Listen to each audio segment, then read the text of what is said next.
in the beginning, all these people that are, even if Ty was on here, I would jokingly say the wackadoos that are just looking for negativity about Charlie instead of looking at the positive influence and the amazing husband and father that he was, the amazing businessman he was to create a nonprofit that exploded in the last 10 years. He's a genius on many levels. And yet, some people can only look for the negative. Grow up. Look for the positive in other people. It's a hard time staying civil in this country. When left hates right and red hates the blue. If you can't be friends with someone who thinks different, then maybe the problem is with you. Hello, Dr. J. Shetlin without Ty today for our left-right center. And Ty was a little uncomfortable this week as all these people are losing their jobs over saying things about Charlie Kirk. And we're definitely going to talk about Charlie Kirk today. Look, I get it, and I respect that he wanted to respectfully decline from this one, so I'm going to have to try to play a little bit of both sides today in our show. The tough part of this is I would ask that everybody tune into this whole thing, and let's just really jump in here today because I have a great deal of admiration for Charlie Kirk, as he is really the instigating spirit and a person for this whole show. I mean, when Ty and I were having our discourses and discussing politics and not agreeing, yet remaining friends and not getting disrespectful, then we saw Charlie doing that. We saw him with his ideas, his ideology, and his faith in God and his religion and his vast knowledge of American history and the legal system, and all without more than a high school diploma. And yet he would go out to colleges, and at first the colleges were so against him, all the students. And as the tides have shifted over the last 6 years, where there were more supporters of him and conservative of ideas, where now those that were left thinking coming up were the fewer numbers versus what they were before. And now they were the brave souls, because before he was an easy target. But as his popularity grew and as he became even more and more articulate in defending his views, but yet welcoming people to share their views and giving them a live mic and a public platform to share their ideas and try to convince him of what they're thinking is right, where he would try to convince them of his thoughts and his conservative ideas. I think it was a beautiful thing, and that is truly what led to this show. However, Ty and I were busy working our jobs during the week and doing the things that we need to do. We don't have a whole organization to help with. I think it's brilliant and beautiful what Charlie has built and led into this abundant, functional organization that it is, to try to help educate people to think for themselves rather than to just follow things blindly and follow our news channels, which are so crazy. So we are going to cover some of that today. There's been some very distasteful media this last week, and I just can't believe, and I get it why Ty didn't want to come on. I don't think he would have said anything harmful, but I know that when we get emotional, sometimes things peak up. And so we've had really good discourse off camera about Charlie and how he just really admires him as a person. I didn't agree with some of his thinking and teaching and comments, but the more that I shared with him of the actual commentary that we had rather than what he was getting on the left side media, I think he saw that, well, there is some more twisting of the news going on out there and villainizing Charlie, who to me is a saint, and I think he's reached sainthood as of this week. A legend and very inspirational, great guy. So this show wouldn't exist without Charlie Kirk. Wouldn't exist without me, without Ty, and we want to have more guests on here. Today, like I said, it's the J show, and I'm sorry that it's just one-sided. So let me try to cover both sides here. And why I have such a deep place in my heart for Charlie is because, I served a Christian mission for a couple of years over in a foreign country where Buddhism was the main theology over there. And it was just such a neat experience. And I spent that time just studying a bunch of different Christian faiths, Buddhism, and other religions while I was a Christian missionary, because I wanted to have a better understanding of my brothers and sisters in the world. And for those of you that don't know, I became a doctor of chiropractic, which for those who are like, oh, you're not a real doctor. Yeah, I'm a real doctor. It's a doctorate of chiropractic. We just don't use drugs or surgeries. We try to help the body heal itself naturally. And that's another thing I love about faith and Christianity and medicine, is that foundational principle and understanding of this body that we live in is a micro universe that we still don't fully understand. And yet we think we're so smart and we try to put all these drugs and chemicals in it to alter it. And sometimes they work and sometimes they don't. Why? Because we don't understand everything yet. And so what I love about my profession is I get to help people free up that nerve flow, reduce nerve interference so that innate intelligence, that God-given intelligence within them can communicate and control and organize and coordinate body biochemistry, hormones, digestion, immune system, all those important functions, everything that's functioning in the body works from above down, inside out. There's no other way. That's the way God created it. It's freaking amazing. And when we get into these controversial discussions, which are like abortion and my body and my choice, and we start thinking about, okay, the powerful thing about a woman is she creates inside her body the way God creates.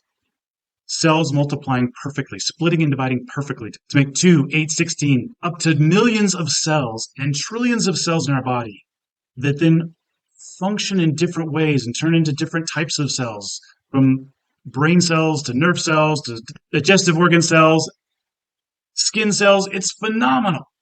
And you look at what man can make, and we can build some pretty cool buildings. I mean, there are some pretty awesome things that we look around and go, wow, that is one cool car or building or whatever that we make as men, brick upon brick, or however we come up with stuff.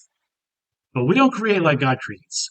And when a sperm cell and an egg meet, there is an innate magical thing that happens that we cannot explain, where they merge and form a single cell that then divides into 2, 4, 8 to make up the trillions of cells in the body today. Now, when does life actually start? Some people like with a heartbeat, other people like the moment of conception. And that's where we get into the gray area of abortion and all that kind of stuff. But I think Charlie Kirk did a great example on this one. He says, matter of fact, it was the skit on South Park with the easy example that if a pregnant lady gets in a car crash from a drunk driver and she and the baby die, it's a double homicide because that was a human being inside her. And so it's a double homicide. It's not just the mom died and an embryo. That's not how they even look at it. That's not how our laws are structured. So it's interesting the way he breaks it down, and it's a tough discussion, too big for today. But I just wanted to get into how beautiful that is. I totally went off on a tangent here. But when I came back and I got my doctorate of chiropractic, Palmer College of Chiropractic in Iowa was the only college at the time that actually had an LDSSA, Latter-day Saint Student Association, because I was LDS at the time. And I'm still devoutly Christian. I just love all faiths, and I look for God and truth in all things, but I just have my own personal faith, just like Charlie did. And he lived his faith without judging others for where they were at. And there's plenty of videos out there that you can see for that if you look at the right videos instead of weird, twisted videos that people are trying to demonize him when he's amazing. So while I was out there, we organized a world religions class. So besides trying to share the gospel of Jesus Christ with people, we put together a class for these young doctors to be so that they would understand their community better by understanding some of the different philosophies and religious beliefs and faiths out there. So we had a Jewish rabbi that spoke and taught a class. We had somebody from Hinduism share a class. We had different Christian faiths sharing classes. We had Buddhism. We had a nice spread of all these different faiths, and it was so powerful and so awesome to see how deeply rooted people can get into their own faith and how that is a anchor for them to find joy and true happiness in this life. Because life is full of crap. Would you agree? I mean, it's got some hard stuff. It is not easy. We all have our challenges to face, or our demons to face, if you want to call it that way, whatever, but I just think challenges. And how do we properly face those challenges and overcome them? It is so much easier when we have a higher power to lean on, when we have good quality friends around us that love us and lift us up.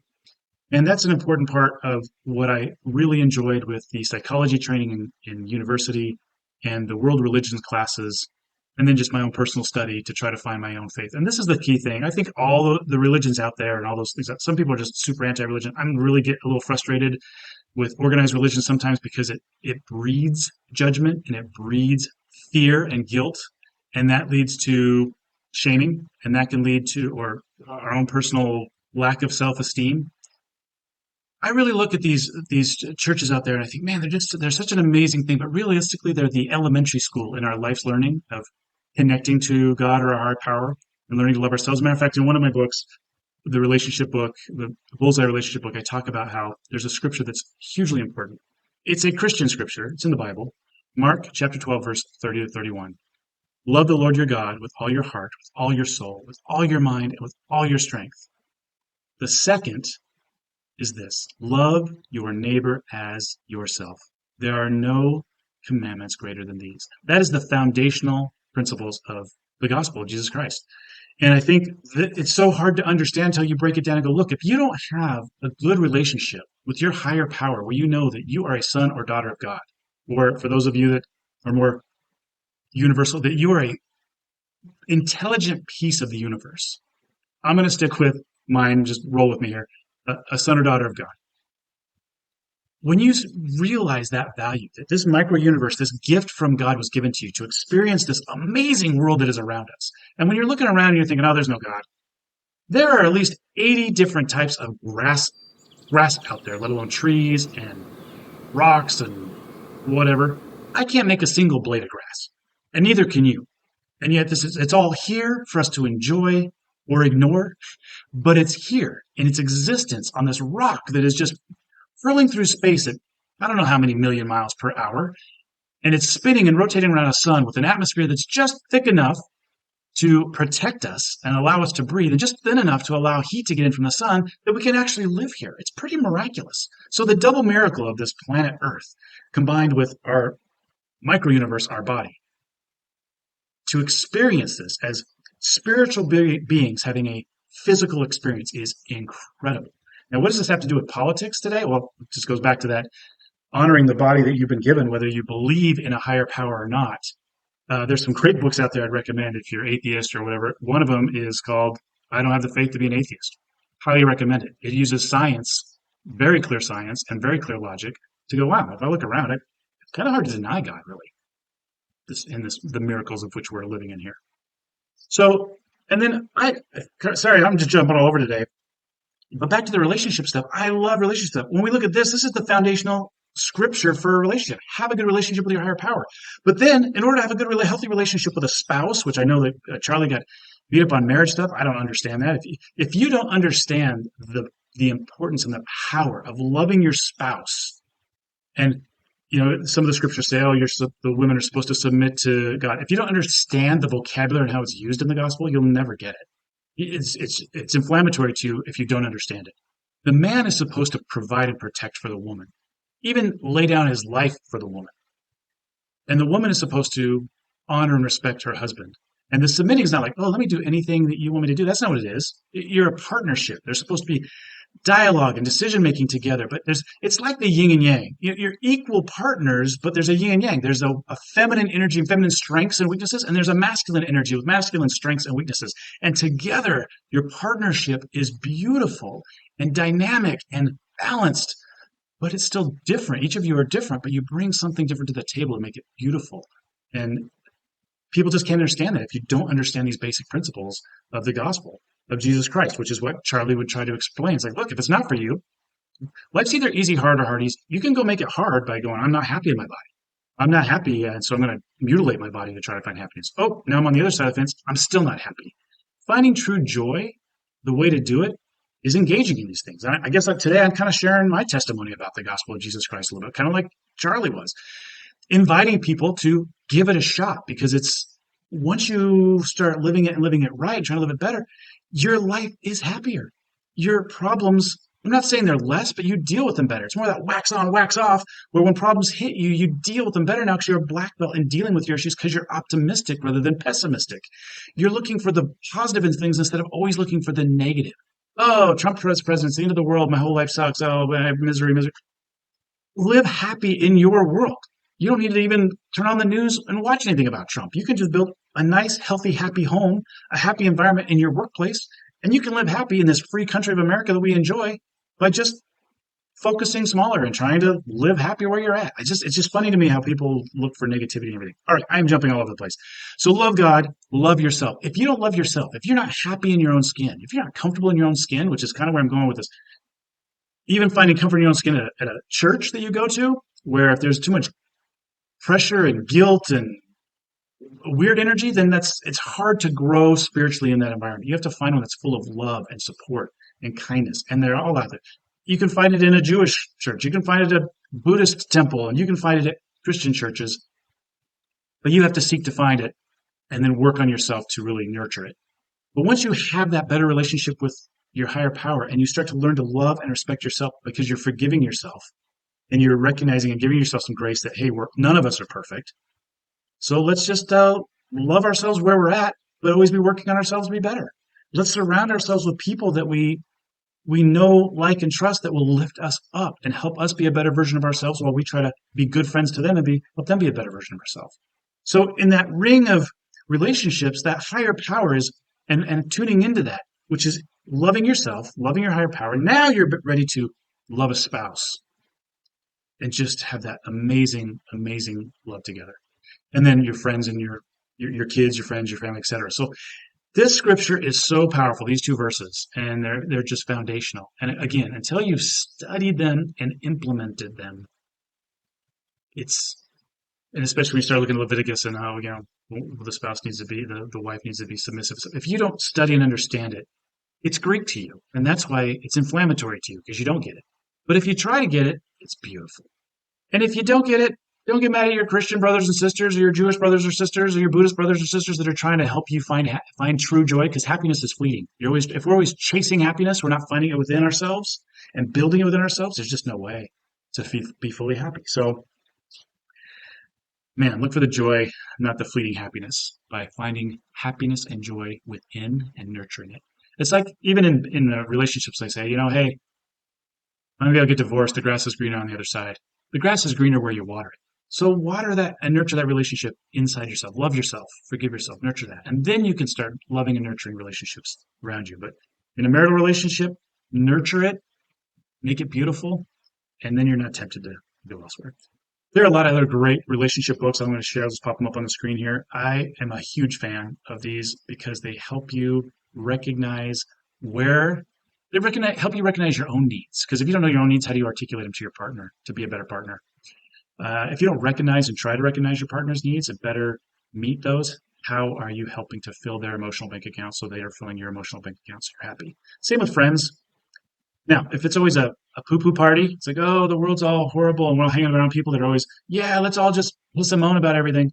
How are you ever going to find happiness? It's time to change some friends, right? Look for some people that can find some positivity out there. And I think in these coming weeks or these weeks, trying to find more respect towards people maybe you hear about that you think, oh yeah, that person's a bad person. Why don't you stop listening to your friends and listen to your social network outlets and your news outlets and try to find out something directly from the horse's mouth that you can like about that person? I love the quote from Abe Lincoln that says, I don't like that man. I must get to know him better.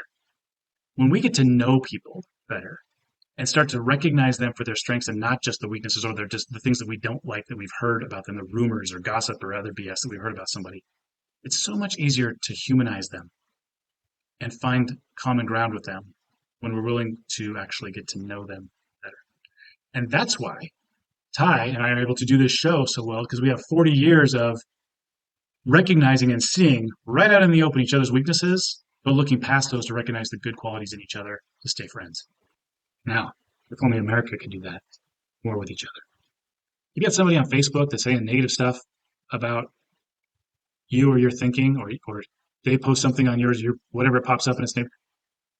Maybe rather than just shooting back a negative message, because it's so easy on the internet, I think it's just destroying society since we don't do face-to-face communication anymore, which is another thing I really, really admired about the bravery of Charlie Kirk to go out and actually face-to-face try and communicate with people and find common ground. It's so easy to be keyboard warriors and just try to tear people down because you don't know them. So get to know them a little bit better. Maybe reach out to them, private message them. Hey, I saw your comment. I don't agree with it, but I just want to know what makes you tick. I mean,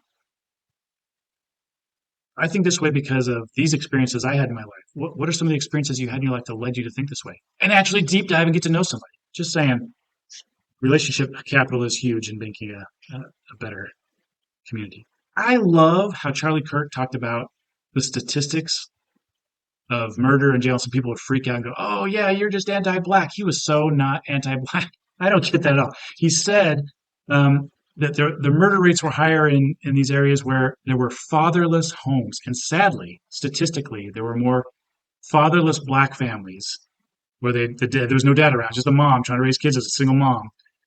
Then there were white families. And I hate the racial stuff because I am so not into that world. It just doesn't even compute in my brain at all. But statistically, the white families that are raised without a dad in the home are just as statistically likely to create crimes and murders. It's a human thing. It is not a black thing or a white thing, or it's none of that. But yet we love, when I say we, some outlets, news outlets, and some threads of thinking love to turn everything into race or virtue signaling that, well, we're holier than thou because of this. And it's like, I just don't understand it. Just throttle back, as Ty would say, and let's find some middle ground. And let's look at statistics and look at science logically and break it down and digest it and discuss it and go from there rather than jump into conclusions and judging each other and trying to put each other down. So, on that, by the way, I was raised by a single mom. Statistically speaking, it's miraculous that I'm not out there causing more trouble. But my character, my nature was when I would go visit my dad for a week or so a year, and he's around all his buddies drinking and stuff, he became, in my youth, my bad example of what I didn't want to become. My mom was trying to do church stuff, and even though I didn't like church, at least it felt safe over there where alcoholism and hearing him talk to his friends at the dinner table and drinking beers and talking about how that his friends' kids are all getting in trouble and going to jail and doing drugs and all stuff. I'm like, well, I don't want to do that. I don't want to do that. I don't want to do that. So I learned vicariously by watching other people going, I don't want this. I do want this. And then just making the choices that led to a different path than what I could have gone on. And we all have that capability. So when we're saying, oh, even with the statistics against us, depending on who we put around us, the friends we put around us, and the choices we make of the people we hang out with, those are going to lead to a better future or not. Wow, this is like a sermon meeting today. I apologize, it's more sermon, less politics, but it's all entwined. And I'm going to show this clip from Charlie Kirk because politics, this is a Christian nation. And people can, oh, it's not a Christian nation. It is 100% a Christian nation.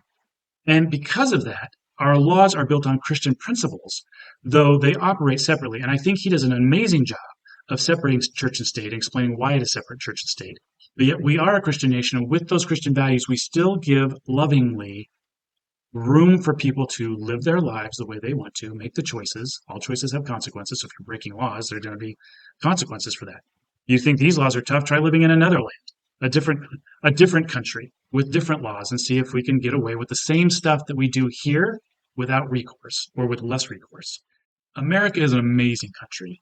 Got the American flag tie on today. I freaking love this country. And I have lived for extended periods of time, 2-3 years at a time in Asia, in Europe. And I've observed, studied, digested, tried to learn the languages of the countries I lived in. I didn't just show up and be like a mooch or a leech off the country. I tried to actually assimilate into their culture and learn, grow, and appreciate from that. And I think that is a beautiful way to do it. I love America because it's a melting pot. I mean, this is one country where you can get food from anywhere in the world. If your taste buds desire Indian food or Mexican food or whatever, you can get it, sushi, you can get it all here, anywhere that you couldn't do before. I love that part of this melting pot.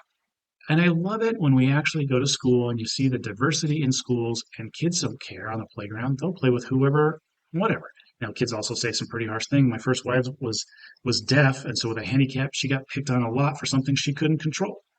Kids are rough on each other sometimes, and they're also very inviting to each other at times. It's just part of the human experience of learning. But as adults, there's no excuse for us not embracing each other more with open arms, engaging in conversation, discussing the things that are like the 3 things we're not supposed to talk about, air quotes, sex, politics, and religion. Why? Why are we not able to talk about these very important parts of humanity and what make us tick? We should be able to have intellectual and respectful dialogue about these things without somebody getting all worked up over what somebody else thinks or believes. Discuss it. 3-dimensionally talk about it. Maybe some minds change. Maybe some ideas change. Maybe they stay the same. It's just mature to be able to talk about stuff. Anyway, let me play this clip from Charlie talking about the history of the making of America and our forefathers. I articulated yesterday by a couple of my friends that our country was not founded on Christian principles. Our country was founded on common law because the Declaration only refers to God 4 times and the Constitution doesn't refer to God at all. And it only articulates the structure of government. Remember that we were a collection of states and colonies, and you need to read the state constitutions before anything else. 9 out of 13 of the original states required you to be a Bible-believing Christian to serve in government at the time of the founding. You could even in actually, 13 out of 13 required a declaration of faith. 9 out of 13 required you to be a Protestant, except Maryland, which was Catholic, which still required a declaration of faith. In almost every single one of the original state constitutions, Pennsylvania included, they had, I profess Lord and Jesus Christ as my Lord and Savior in the original state constitutions. So you remember, we're a collection of states before that. Secondly, 55 out of 56 of the original signers of the Declaration were Bible-believing, church-attending Christians. You asked about common law. So common law is inherited from Blackstone, who was Christian. Common law is an outgrowth of the scriptures. So let's go to 3 principles of common law: presumption of innocence, due process, and jury of your peers. All 3 are biblical principles. So, and all wrapped into the ultimate biblical principle that you shall not favor justice if you are rich or poor, which is in Leviticus 19, right before the most famous part of Leviticus 19, which is that you should love your neighbor as yourself. But before that is that in the administration of justice, you shall not favor the rich or the poor, which is the idea of blind justice. We get that in the West, which is incorporated also in the New Testament ideal: neither slave nor Greek nor Jew, you are all one in Jesus Christ, which we get the idea of human equality. These are all biblical ideas. They're not Enlightenment ideas, which is they kind of get conflated at the time. But more importantly than that, they say that God was only mentioned 4 times in the Declaration of Independence. Well, that's a big deal, okay? Laws of nature and nature's God. The last paragraph of the Declaration reads as a prayer. It says, we appeal to the supreme judge of the universe. Who's the judge of the universe? Jesus Christ, as it says in Revelation, that Jesus will judge the earth on his throne. So in the Declaration, they were praying to Christ our Lord as a prayer very specifically. Thirdly, as I said on stage yesterday, Deuteronomy was by far the most quoted book, religious or non-religious, in the time of the founding when they were putting together the Constitution, more than John Locke, more than Montesquieu, more than Blackstone. So the book of Deuteronomy, which talked about laws, customs, traditions. It was Moses' farewell address as he's about to say goodbye, say, hey, good luck in Canaan, guys. Here's how you should set up your form of government. But finally, and most importantly, let's look at actually what the founders said. John Adams famously said the Constitution was only written for a moral and religious people. It was wholly inadequate for the people of any other. The body politic of America was so Christian and was so Protestant that our form and structure of government was built for the people that believed in Christ our Lord. One of the reasons we're living through a constitutional crisis is that we no longer have a Christian nation, but we have a Christian form of government, and they're incompatible. So you cannot have liberty if you do not have a Christian population. So that's just a surface level belief. So then they'll go to the First Amendment, which has two parts of the First Amendment which get conflated. First of all, separation of church and state is not in the U.S. Constitution. That is a single letter that Thomas Jefferson wrote in 1807 to the Danbury Baptist Convention in Massachusetts, assuring them that the government would not come after the church, okay, which is the opposite of what they would say. However, that was then resurrected by the Warren Court and the Burger Court in the 60s, where they said, hey, all of a sudden, we're now going to make this as if it's the Constitution. It does say in the Constitution 2 things, which is the Establishment Clause and the Free Expression Clause. The Establishment Clause is that Congress shall make no law prohibiting the free exercise thereof. What they were most worried about was a Presbyterian or a Anglican or a Quaker type religion taking over the federal government. Instead, it was that there is not going to be a state-run religion or a state-run government. Did you know that one of the first acts of Congress was taxpayer-funded Bible printing and distribution? Did you know that there were church services held in the Supreme Court building as late as the Jackson presidency in the 1820s? But going back to this idea of separation of church and state, and again, I could riff on this ad nauseum because it's just so ridiculous, right? Is that it's not biblical because first, it's not biblical. It's not constitutional because you go a layer deeper. People that even say that, do you believe in separation of morality and state? Nobody does. So all laws are a reflection of morality, and all morality comes from somewhere. There is no such thing as neutral morality. And we believe what the founders believed because they put it in the halls of Congress, they put it in the Supreme Court, and they put it all throughout the country, which is that the Decalogue, the 10 Commandments, is the core morality of how a society and a civilization should exist, right? The 10 Commandments of every person. And finally, and this is the kicker, if the founding fathers were not Bible-believing church-attending Christians, why did they put Leviticus on the Liberty Bell? Not John, not Psalms, not Proverbs, not Genesis, Leviticus. Most Americans can't spell Leviticus. Leviticus 25:19, proclaim liberty throughout the land of which you are in. It is one of the most sinister, most unsubstantiated lies that does not come up against any sort of academic scrutiny. This idea that founding fathers were a bunch of Enlightenment common law deists. The reason they hate it is because the reason they must say this is that if we actually go back to our Christian roots and we go back to where we once were, it's America's best hope for revival and for a great future. And when we play this clip, you can see the man knows his stuff. He knows his history. He knows his politics. He knows his religious background, religious history. And yet he doesn't cram stuff down. He doesn't try to make people feel small. He tries to help understand that this is where we are. And I know some people think, oh, that's just so old. Let's all change it. I'm going to bring up this point. When we try to change too much too fast and we ignore the values and the traditions of those that came before us, which it's very common. All the younger generations like, oh, abstinence till we get married is just so old-fashioned. Why would I want to do that?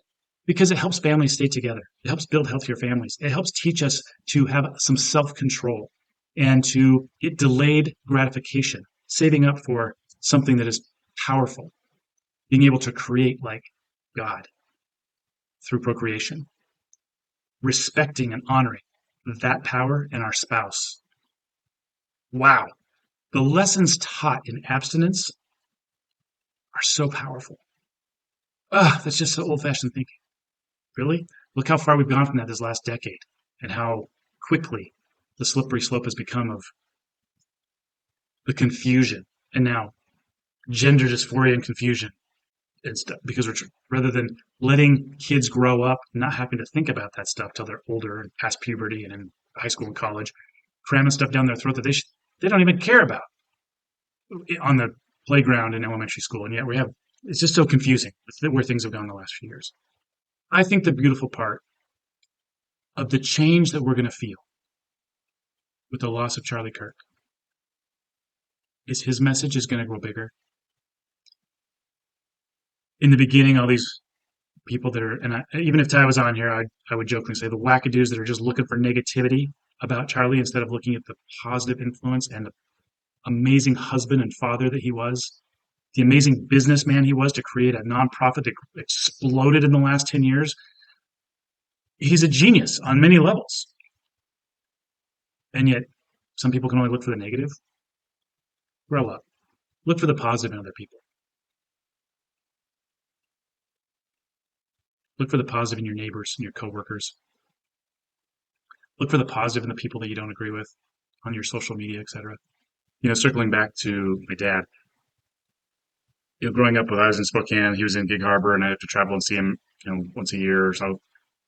Growing up, he was the bad example to me. Everybody plays the bad guy in our story somewhere. Or we all play the bad guy in somebody else's story. And that's where we got to give each other a little grace. But as I got older and got more mature, and thank goodness had surrounded myself with the right people to learn the right ways to look at things. And actually, I started to learn to appreciate him. And then when I was older, I got ready to go on a Christian mission. He's like, "Oh, if you go on that, it's a waste of time." And he was very down on me growing in that way. He wanted me to go in the military, which is a good option too. So he really thought I was crazy for my beliefs for years and years and years. But as I got to know him as an adult and started to respect him and look at the good in him as understanding his history, learning more about his history and what brought him to where he was to become a dad and where he was to become who he was as he was older. And I realized he was one of the best friends that a neighbor or somebody could ask for. He was just so good to people on other levels, even though he struggled in the father role. And at the end of his life, he even, in fatherly wisdom or whatever, gave the blessing of, are you still active in your faith and doing what you do and raising your family? And I said, yeah. Well, I'm really proud of you. You stuck to your beliefs and you're following blindly or following what I wanted you to do. So, I look back at that and go, wow, if we could just do that for other people, those that are out there that are not willing to learn the positive about Charlie Kirk and they're only listening to negativity, I just want to give him a shout out. He's just an amazing example of a true Christian and a great dad, great husband, great friend. And I don't know him personally. I'm just watching things from the vice president or other people that, Candace Owens, people that knew him and traveled with him. And boy, there's one way to get to know somebody really well. It's traveling with him. And of course, watching his messages, the videos of the good and the bad, and trying to gather that together and formulate my own opinion as best I can of somebody that I've never met. But I think that left an amazing influence on this world. And my heart goes out to his wife and his kids. Man, it's hard being a widow. And I look back at, wow, at least my kids were grown up when I became a widow. And it wasn't due to a bullet. So what a hard thing they have. But then I also look around them and go, man, they have got so many great people and angels all around them, lifting them up. And it's what a powerful family. So they're in my prayers, and I hope they're in yours too. Well, interesting. Today's jumping all over a lot of spiritual stuff besides political stuff, but getting back to it. And let's make this world a better place than how we found it. I love how Garrett Gunderson says there are two types of people in this world, producers and consumers.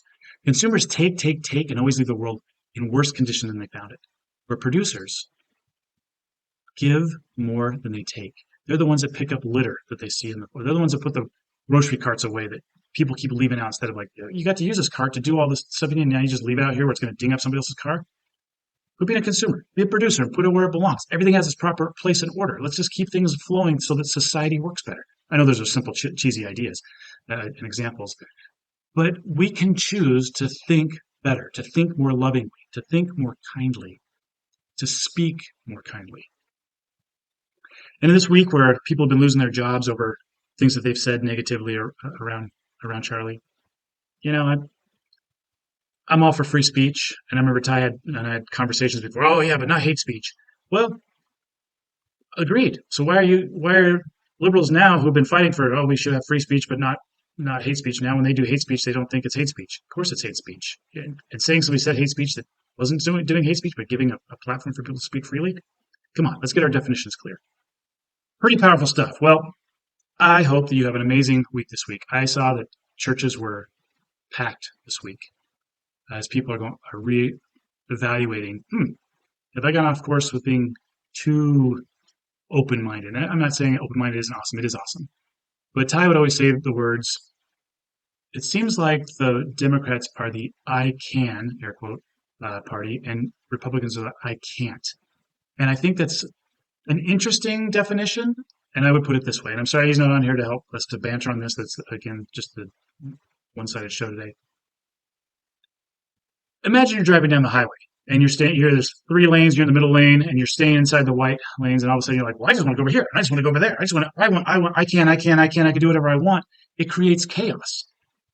We have laws and lanes and painted lines for us to help guide us to navigate more safely in life ourselves and to have less collateral damage harming others. That's why we have laws and rules and organization like that. And the Republican Party and their ideas, according to Ty's words, being the I can't party, it's not that we can't, it's just you can, but there are rules to follow. And if you don't follow the rules, and you color outside the lines, there are consequences. It's just that simple. And so that's why we don't want to have too many laws and rules, though it seems like as time goes by, I mean, kids these days can't get away with anything. Like we got away with a lot of stuff when I was in high school. And my grandparents got away with a lot more stuff when they were in high school. Because there weren't so many laws. Now, as people have done things wrong, and all of a sudden we have to pass a law to make it tighter and tighter and tighter for people. But as society grows and we're more on top of each other in big cities, we need more organization. If we just let everybody free for all, crossing lanes wherever they want, it creates chaos and more people get hurt. And again, so that's why I think with Ty, I would say, hey, Ty, if you're here, I don't think we're the I can't. I think it's just like, hey, look, all things within reason. Let's keep some boundaries. Let's respect each other. And you can, what you do out your home, all right, whatever, that's you. But when we're out in society in public, we gotta follow some rules. We gotta be more respectful and follow laws that help protect us all out there. So, boy, this one was all over the place. I hope you got some good things on here. If you would like to make some comments below, topics you'd like us to cover in the future. I just want to close with, I'm really grateful for spiritual and thought leaders like Charlie Kirk that have the strength to go out and lovingly speak their mind and invite others to share their mind as well. Wow. We need more people like that on both sides of the aisle. Because that's the problem with this aisle thing, is it's just become so polarized left and right instead of meeting in the middle. That's why we got left, right, center here. The majority of moving forward and fixing problems is more to the middle. And we're extreme on the outsides, and when there's no compromise, it's miserable. Compromise is uncomfortable, but all growth comes outside of our comfort zone. So when we have to compromise and come somewhere in the middle where this one gives up a little bit, this one gives up a little bit to get the things they want, that's how we progress forward. So my thought for you today is open our minds, open our hearts, be a little more kind to our neighbors and to each other, and let's keep the dialogue going, because we are all brothers and sisters in one great higher power, and we all are connected in some way, shape, or form. So let's honor that and be respectful to each other. It's a hard time staying civil in this country. When left hates right and red hates the blue. If you can't be friends with someone who thinks different, then maybe the problem is with you. And I won't piss on your shoes if you won't piss on mine. Keep it in your own lane and we'll get along just fine. You don't have to share my opinions to be a friend of mine. So I won't piss on your shoes, buddy, if you won't piss on mine.